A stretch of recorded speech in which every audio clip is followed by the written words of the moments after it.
पेरियार रामास्वामी नायकर जी का आज जन्म दिवस है और उनके जन्म दिवस पर मैं समस्त बिलासपुर जिले वासियों के साथ ये मेरे पूरे प्रदेश के छत्तीसगढ़ प्रदेश वासियों के साथ पूरे देश के मूल निवासियों को मैं आज बिलासपुर बेलतरा के इस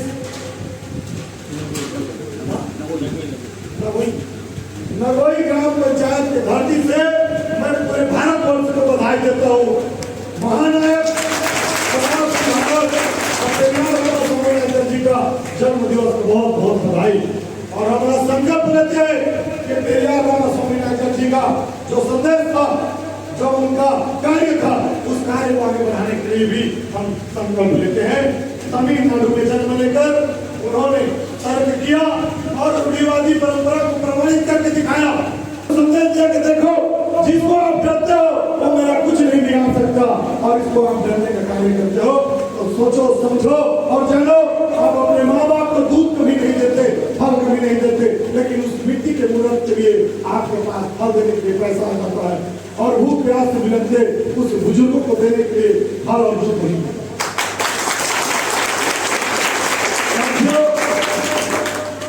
मैं नमन करता हूँ भारत भूमि में जन्म लेकर प्रथम स्वच्छता अपनाने वाले भारत देश के स्वच्छता के जनक संत कागे बाबा जी को मैं नमन करता हूँ। समता क्रांति के प्रणेता नारायण गुरु जी, जिन्होंने महिलाओं को इस तरह ढकने का आंदोलन चलाया, समता क्रांति का प्रणेता नारायण गुरु जी को मैं नमन करता हूँ। मैं नमन करता हूँ नागेली जी को, उस नागेली बहन को जिन्होंने महिलाओं का स्तन कंटेक्स उस दौर में दिया जाता था, उन्होंने अपनी स्तन को काट करके पूरे देश की महिलाओं का लाभ रखा सम्मान।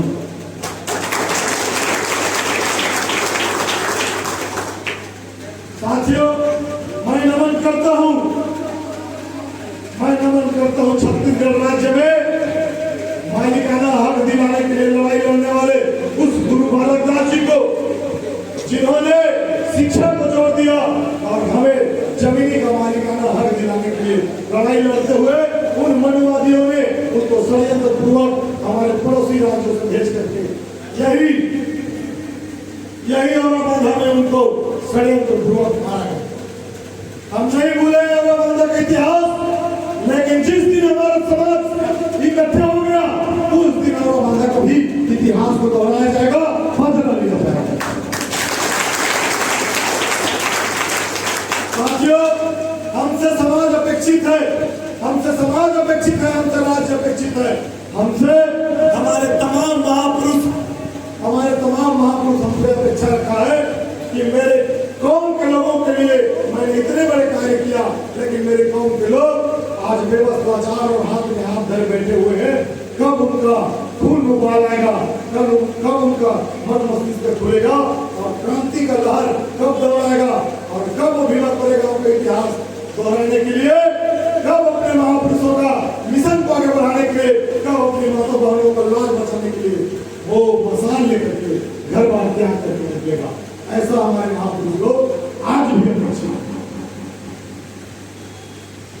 मैं नमन करता हूँ उस चक्रवर्ती सम्राट अशोक का, जिन्होंने तथागत गौतम बुद्ध जी का आंदोलन को, भारत देश का आंदोलन को पूरे विश्व में पहुंचाने का कार्य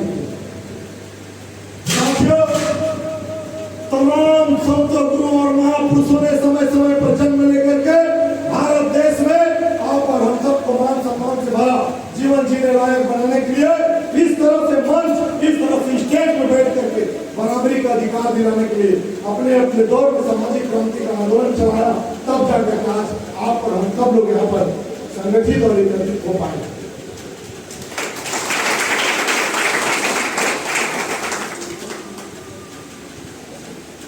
इन महापुरुषों को के द्वारा देखा गया, सपना चलाया गया आंदोलन को अपने 4-5 बच्चे को कुर्बानी देकर, खुद भूखे प्यासे रहकर दुनिया का सर्वश्रेष्ठ संविधान, वो भी लिखित संविधान हम भारतवासियों को देने वाले और तमाम संतों, गुरु और महापुरुषों के द्वारा देखा गया सपने को इस भारत के संविधान में माला की तरफ पिरोने वाले मेरे परम पूजनीय भारत रत्न, विश्व रत्न, भारत देश के राष्ट्र निर्माता बाबा साहब डॉक्टर भीमराव अम्बेडकर जी को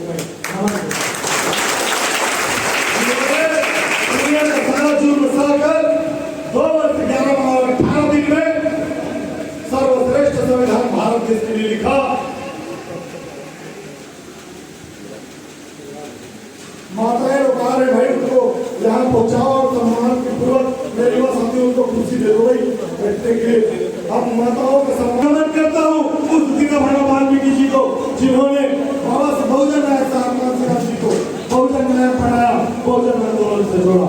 मैं नमन करता हूँ उस सबसे सिपाही को जो बाबा साहब डॉक्टर भीमराव अम्बेडकर जी का राय खेल बन करके उनका खादी सचिव के रूप में उन्होंने बाबा साहब डॉक्टर भीमराव अम्बेडकर जी का साथ दिया। साथियों,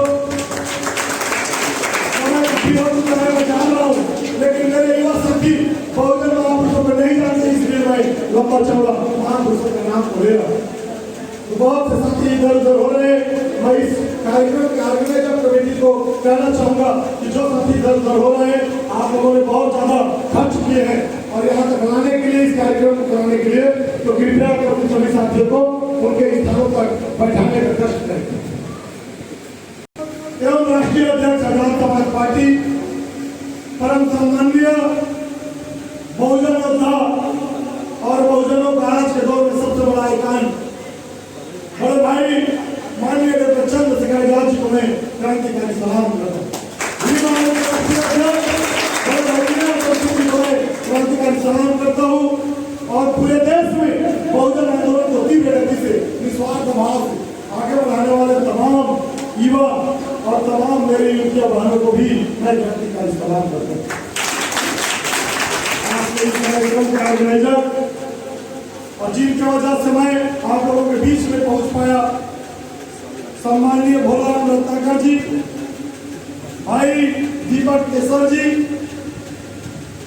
भाई अंजनी सूर्यवंशी जी, भाई बलराम जी और भाई आदर्श नागवंशी जी, भाई दीपपाल सूर्या जी, भाई मणिशंकर सूर्या जी, भाई पंकज सोमानी जी और भाई कृष्णा महेश्वरी जी और तमाम साथी जिन्होंने मुझको यहाँ बुलाने के लिए, इतने बड़े विशाल परिवार से परिचय कराने के लिए निरंतर मेहनत संघर्ष किए। आपके संघर्षों को मैं सलाम करता हूँ, जिसकी वजह से मैं आज यहाँ आप लोगों के बीच पहुंच पाया। साथियों, मैं कोई नेता नहीं हूँ, कोई बहुत बड़ा वक्ता नहीं हूँ, मैं आप ही लोगों की तरह साधारण एक बहुजन आंदोलन कार्यकर्ता हूँ और मैं प्रयास कर रहा हूँ। मैंने बाबा साहब डॉक्टर भीमराव अम्बेडकर जी को पढ़ा, उन्होंने कहा है, उन्होंने लिखा है कि शिक्षा वो शहरी का दूध है जो जितना पिएगा उतना बढ़ेगा।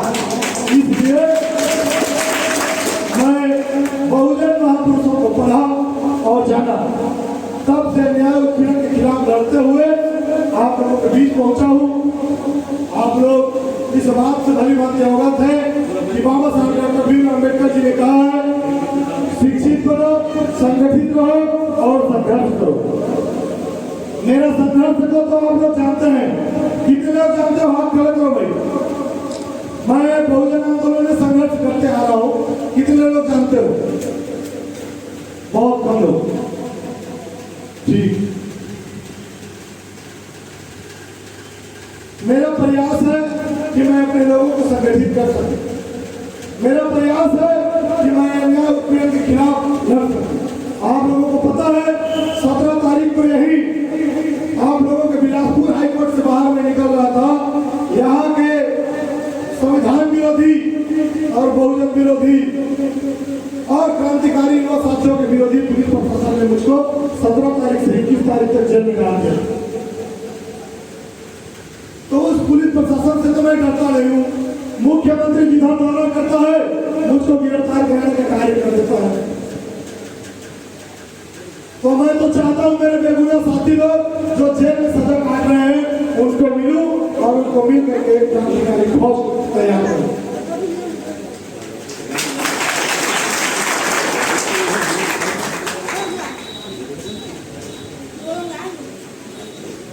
साथियों, हम बड़े से बड़े पदों पर जिम्मेदारी ले सकते हैं, लेकिन हमारे महापुरुषों के बारे में, उनके जीवन संघर्ष को हम नहीं जानते, तो ऐसे बड़े बड़े जिम्मेदारी लेने का कोई अर्थ नहीं है। क्योंकि बड़े बड़े लोगों को हमने देखा। आज बहुजन आंदोलन किधर जा रहा है आप लोग देख रहे हो। सड़क की लड़ाई आज कोई लड़ रहा है तो वो भीम आर्मी चंद्रशेखर आजाद जी लड़ रहे हैं। और यहाँ के लोग भीम आर्मी को बदनाम करने के लिए, चंद्रशेखर आजाद को रोकने के लिए तरह तरह का षड्यंत्र करते हैं। मैं अपने युवा साथियों को कहना चाहता हूँ, जो लोग आपके संघर्ष, आपके कार्य को रोकने के कार्य करते हैं, उनको जाओ जाकर के दिखा दो, अपने क्षेत्रों में संगठित करने का कार्य कर दो, वहाँ हो रहे उत्पीड़न के खिलाफ मजबूती के साथ लड़ाई लड़ने का कार्य कर दो। जो साथी जो आपके विरोध में कार्य करते हैं, जो आपको रोकने का कार्य करते हैं, वही आपके साथ बिछाने का कार्य करेंगे उसके दूसरे दिन।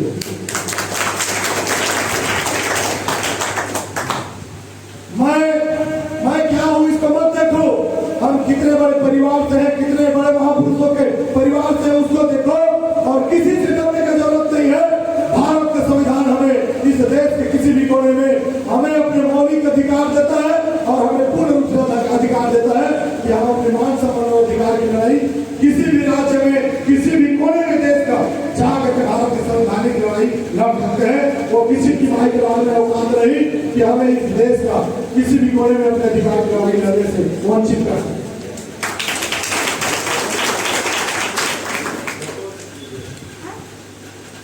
मैं आप लोगों के बीच में आया हूँ साथियों, ताकि हम लोग एक ताकत बन सके और एक ताकत के साथ मिल करके लड़े और बाबा साहब डॉक्टर भीमराव अम्बेडकर जी के आंदोलन को तेजी से आगे बढ़ाएं।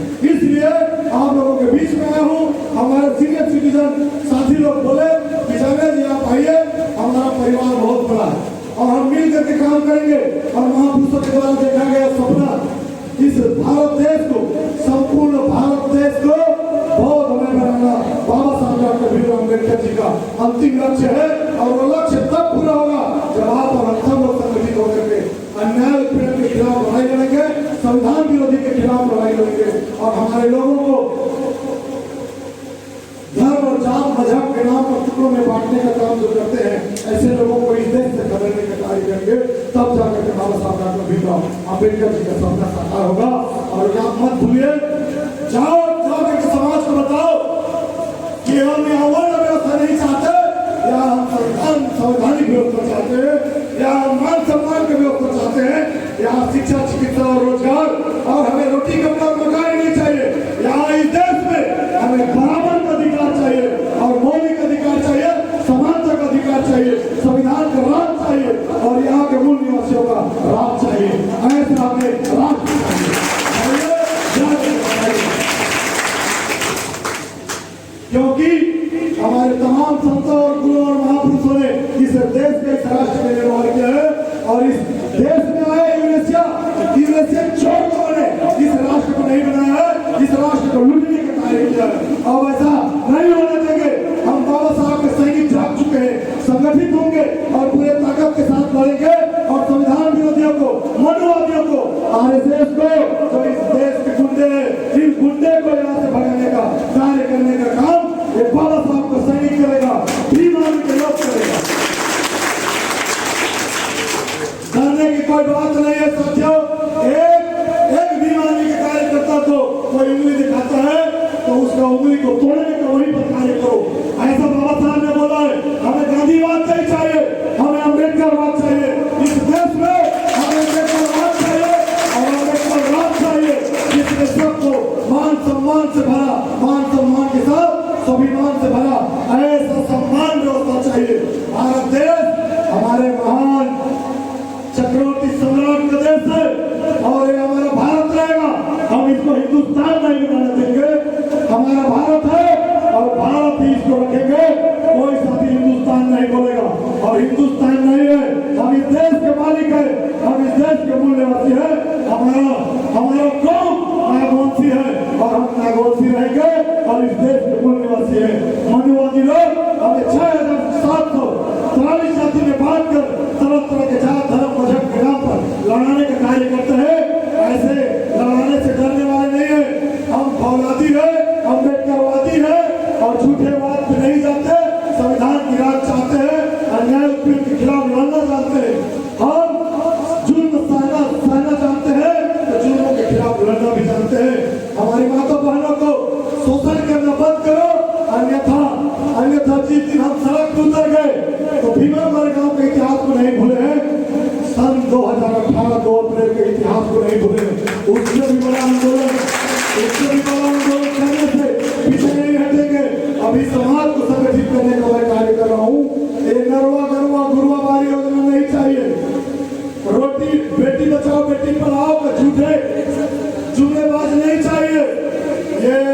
मनुवादी लोग बाबा साहब के नाम लेकर बहुजनों को तोड़ने का बातें का कार्य करता है। ऐसा राज नहीं चाहिए, हमें अम्बेडकरवाद चाहिए, हमें बहुजन नायक साहब जैसा सैनिक चाहिए, उनके जैसा कट्टर ईमानदार चाहिए, तभी हमारा देश अम्बेडकरवाद बनेगा, अन्यथा नहीं बन सकता। एक बात मैं बताना चाहता हूं, सामने 2023 में चुनाव है। हमारे जो भी साथी चुनाव लड़ेगा वो संवैधानिक व्यक्ति होना चाहिए नहीं होना चाहिए? मनुवादी को लात मार करके भगाना है और अम्बेडकरवाद रहेगा, संवैधानिक व्यक्ति रहेगा, उसको गले लगा करके विधानसभा और पार्लियामेंट में भेजना। और बोलिए, किसी को हम विधानसभा और पार्लियामेंट में भेजते हैं तो वो इस संविधान की वजह से है। पंच, सरपंच, बीडीसी, डीडीसी, विधायक, सांसद, मंत्री, मिनिस्टर, प्रधानमंत्री और राष्ट्रपति भी बनता है तो किसी गीता भागवत से के कुरान की वजह से नहीं है। ये हमारा भारत देश के संविधान से है और यह संविधान का राज रहेगा। इसी संविधान से सब लोग नौकरी पेशे में जाते हैं, इसी संविधान की वजह से लोकतंत्र में सबको अधिकार मिला है और लोकतांत्रिक अधिकार से सब विधानसभा पार्लियामेंट में जाते हैं और हम उनको चुन कर भेजने का कार्य करते हैं। और कोई साथी ने आज तक नहीं बोला कि आज आप हमसे वोट लेकर के वहां विधानसभा पार्लियामेंट में गए हो, लेकिन कोई आज तक नहीं पूछा कि आओ आप हमारे क्षेत्र में आओ और आपने जिस क्षेत्र से चुन करके गए हो उस क्षेत्र के विकास के लिए क्या कार्य किया, आज तक कोई नहीं पूछा। लेकिन अब इस कार्य को भीम आर्मी के लोग पूछने का काम करेंगे। तब जाकर जुमलेबाज नेता लोग, जुमलेबाज लीडर लोग, झूठे दिखावा करने वाले नेता लोगों का आंख खुलेगा और तभी उनको उनकी असली औकात पता चलेगा कि जो उनको वोट देकर के जिताने का कार्य भी करते हैं वो उनको लात मार करके गिराने का भी कार्य कर सकते हैं। इसलिए बुद्ध ने कहा है, जानो, छानो, फिर मानो। मैं जितने भी बात बोल रहा हूँ हो सकता है ये गलत हो, यदि गलत है तो आप अपने मोबाइल में सर्च करना और सर्च करके आज हमारे पास शिक्षा का अधिकार है, अपने हाथ में मोबाइल है, मानो वो संविधान है, मानो वो पूरे महापुरुष है, मानो वो पूरा इतिहास है। यदि आप उसमें समय लगाओगे, आपके मन में जो प्रश्न है उसको मोबाइल में सर्च करो। संवैधानिक ज्ञान नहीं है तो उसको उसमें सर्च करो, आपको सब पता चलेगा। लेकिन हमारे भाई लोग, हमारे युवा साथी ऐसा नहीं करते, फोन और मोबाइल में गलत चीजों को सर्च करते हैं और देखते हैं। तो जाग जाओ, अभी मौका है। विदेशों में मेरे ख्याल से आईफोन को बंद करने का प्रथा शुरू हो गया है। कहीं ऐसा ना हो कि हमारे भी देश में पूरा मोबाइल को बंद कर दे, क्योंकि इस देश के जो प्रधानमंत्री है वो तो संविधान को नहीं मानता। इस देश का प्रधानमंत्री संविधान को नहीं मानता, मोहन भागवत को मानता है। मोहन भागवत बोलेगा एक काम में खड़ा होकर पेशाब करिए नाच, तो वो प्रधानमंत्री वैसा करेगा। क्योंकि वो भविष्य का मानने वाले लोग हैं, हमारे बाबा साहब का लिखा संविधान के मानने वाले लोग नहीं है। और यदि ये बाबा साहब के लोग रहते तो जब नया संसद भवन बनाया तो वहाँ बाबा साहब का बड़ा पुस्तकालय होता और वहाँ पे संविधान का सबसे बड़ा लाइब्रेरी होता और वहाँ पर बाबा साहब का छायाचित्र होता। यदि वो अम्बेडकरवादी होता, यदि वो संविधान को मानने वाले लोग। ये विडंबना है देश का कि नया संसद भवन बनाया। संसद भवन के होते हुए मैं इस धरती से पूछता हूँ प्रधानमंत्री जी को कि आपके शासनकाल में आज तक कितने हॉस्पिटल खोला, कितने मेडिकल कॉलेज खोले, कितने यूनिवर्सिटी खोले, कितने गरीबों को रोजगार दिया, कितने गरीबों को मकान दिया। मैं पूछता हूँ इस देश के प्रधानमंत्री को कि जब से आप सत्ता में आए खंडरों को मंदिर बनाए, छोटे छोटे मंदिरों को विशाल मंदिर बनाए। मैं पूछता हूँ छत्तीसगढ़ के मुख्यमंत्री को कि नरवा गरवा गुरुवारी को छोड़कर नौजवानों को कितने रोजगार दिया। मैं पूछता हूँ छत्तीसगढ़ के मुख्यमंत्री को कुर्मी समाज से ओबीसी आरक्षण के लिए उन्होंने आंदोलन चलाया। मैं पूछता हूं छत्तीसगढ़ के किसान मुख्यमंत्री को कि कितने किसानों के भला किया। मैं पूछता हूं छत्तीसगढ़ के मुख्यमंत्री को कि रोका छेका योजना के नाम पर कितने जगहों को रोक करके हमारे लोगों को हाथ में तोड़ने का कार्य करोगे। मैं पूछता हूं छत्तीसगढ़ के मुख्यमंत्री जी को कि और कितने मेरे गरीब घर के परिवार के जमीन को निर्वाह करो योजना के नाम पर छीनने का काम करो। मैं पूछता हूं छत्तीसगढ़ के मुख्यमंत्री जी को कि कितने मेरे पढ़े लिखे बेरोजगार नौजवानों को आपने बेरोजगारी भत्ता दिया।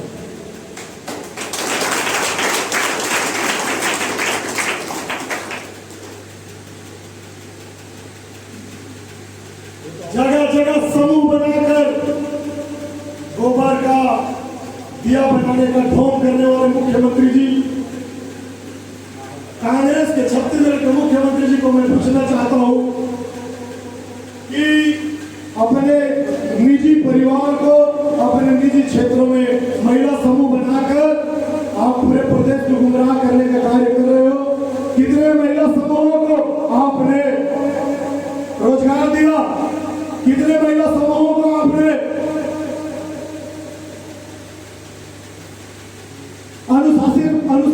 अनुदान राशि दिलाया, कितने महिला समूहों को आपने फैक्ट्री दिलाया, कितने महिला समूहों को आपने उद्योग दिया। मैं पूछता हूं छत्तीसगढ़ के मुख्यमंत्री जी को, बस्तर में जाकर आदिवासियों के साथ झूठे नाच नचने का कार्य करते हैं। जब उन्हीं आदिवासियों के बाल बेटे को शोषण बलात्कार करने का कार्य किया जाता है, उनको झूठे मुकदमे में नक्सली बना करके गोली से भून दिया जाता है, वहां पर ये मुख्यमंत्री मौत क्यों करता है। मैं पूछता हूं छत्तीसगढ़ के मुख्यमंत्री जी को, छत्तीसगढ़ में शेड्यूल कास्ट की तादाद बड़े तादाद में है और छत्तीसगढ़ में एससी और एसटी समुदाय ही क्रांति करने का कार्य करते हैं, अपने अधिकारों की लड़ाई लड़ने का कार्य करते हैं, सरकार को आंख में आंख मिलाकर लड़ने का कार्य करते हैं। इन शेड्यूल कास्ट के लिए, एससी एसटी वर्ग के लिए कितने भला किया। मैं पूछता हूं उस 10 सुरक्षित सीट से चुन करके गए 10 विधायकों को कि आपने 16% आरक्षण बहाली के लिए कहां क्या क्या कार्य किया। साथियों, आप लोगों को पता होगा कि 16% आरक्षण की पूर्ण बहाली के लिए भीम आर्मी भारत कमीशन के द्वारा उस 10 सुरक्षित सीट के साथ कोरबा विधानसभा में भी हमारे उन मौन विधायक, उन गुलाम विधायकों को उनकी असली औकात दिखाने के लिए हमने पुतला दहन शव यात्रा निकालने का कार्य किया था और पुतला दहन शव यात्रा निकालकर उसी के विधानसभा में उसका पुतला दहन करते हुए प्रदेश की राजधानी रायपुर में 16% आरक्षण की पूर्ण बहाली के लिए बूढ़ा तालाब से लेकर मुख्यमंत्री आवास घेराव करने का कार्य यदि किसी ने किया तो वो भीम आर्मी ने किया। आज तक किसी बड़े बड़े ताकतवर या राष्ट्रीय पार्टी ने नहीं किया और किसी दूसरे संगठन ने नहीं किया, वो भीम आर्मी ने किया साथियों। और आप लोगों को साथ रहा, आप लोगों को सहयोग रहा तो रायपुर से जोड़ने वाला जितना भी रास्ता खस्ता हाल है और रायपुर शहर बिलासपुर सिटी से जोड़ने वाला जितने भी क्षेत्र है, यहाँ जितने भी जगह में पान फैक्ट्रियां हैं जिसका दूषित पानी से हमारे लोगों का विनाश हो रहा है और इनके पर्यावरण को दूषित करने का कार्य कर रहे हैं। ये हमारे क्रांतिकारी युवा साथी तैयार हो जाएंगे, उस दिन का फैक्ट्री को बंद करने का कार्य भी हम सब लोग करेंगे। और ये जो ठेकेदार लोग हैं, ठेका ले लेकर हमारे लोगों का जमीन को छीनने का हड़पने का कार्य किया जा रहा है, इनको भी लाठी डंडे मार करके भगाने का काम करेंगे जब आप लोग लाठी डंडा पकड़ने लायक बन जाओगे। साथियों,